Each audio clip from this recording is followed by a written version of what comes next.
What's up, coaster enthusiasts? Coaster Daddy back today with a review of Rougarou at Cedar Point. The year was 1995, and Bolliger and Mabillard were still a very much up-and-coming coaster company, and they were revolutionizing the industry with their new types of models, and the stand-up coaster had been explored previously by the Japanese company Togo. These stand-up coasters by Togo were infamously rough, just not very good ride experiences overall.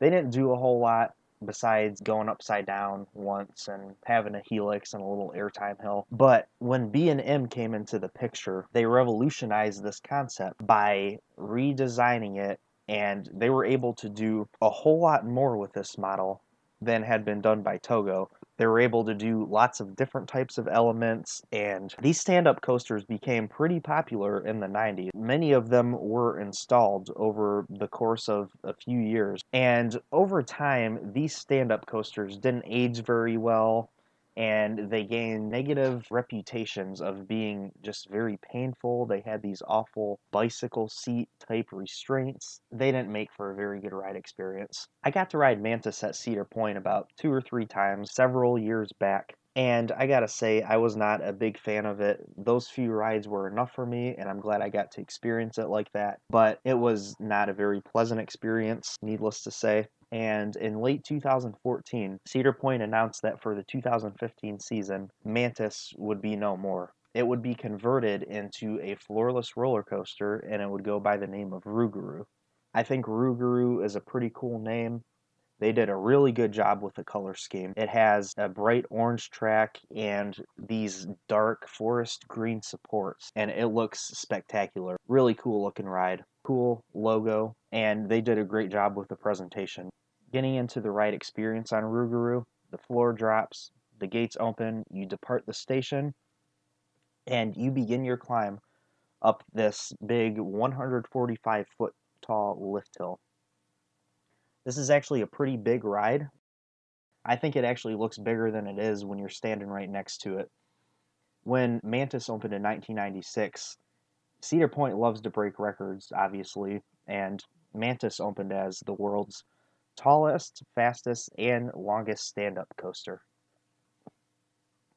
So, this is a pretty long lift hill. You get some great views from it being at Cedar Point. A good view of the surrounding area, Valraven, Gatekeeper, Lake Erie. It looks pretty awesome. We get to the top, we go down the signature B&M pre-drop here.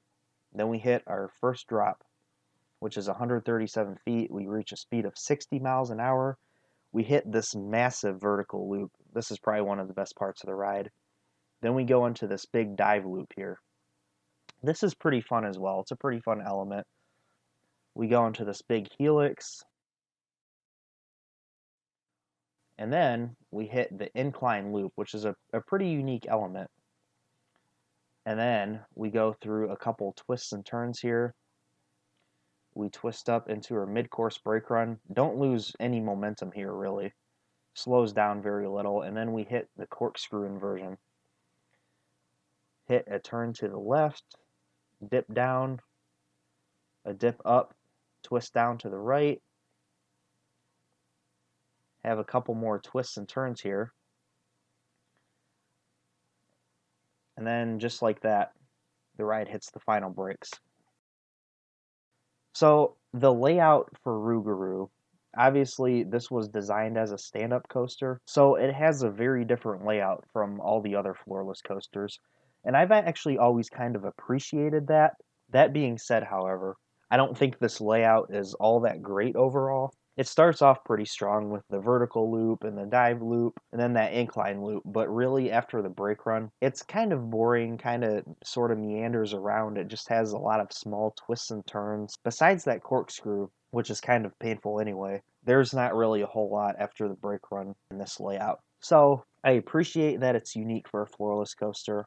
That being said, the layout isn't that great. As I said earlier, the presentation of this ride is great. A lot of it is over the lagoon. It looks awesome being over the water, got that awesome color scheme. So they did a great job with the presentation. Never mind, the logo is great.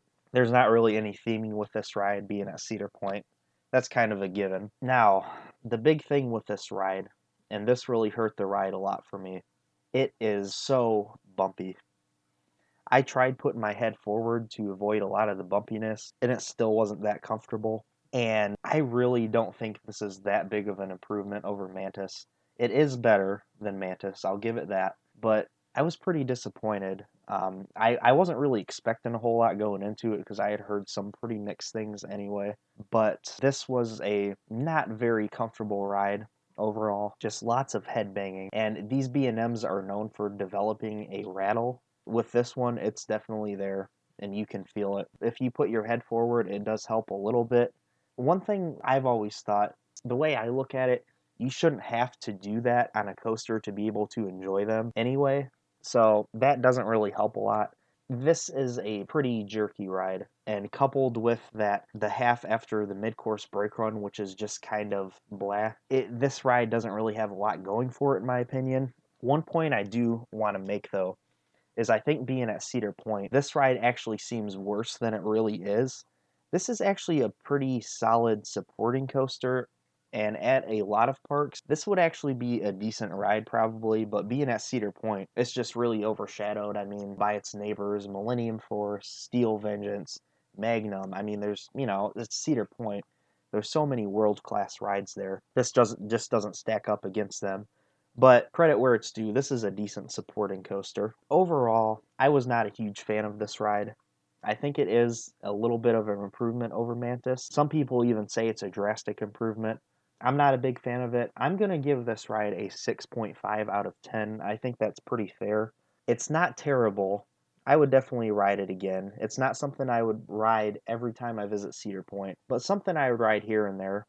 I don't think the lines ever get too long for this, so it's definitely worth giving it a go when you're at Cedar Point. And that has been my review of Rougarou. Let me know in the comments below. Do you guys enjoy Rougarou? Do you think it's a drastic improvement over Mantis? Did you guys get to ride the original Mantis, and what did you think of it? Let me know all that stuff in the comments below. Thank you guys for watching. Bye.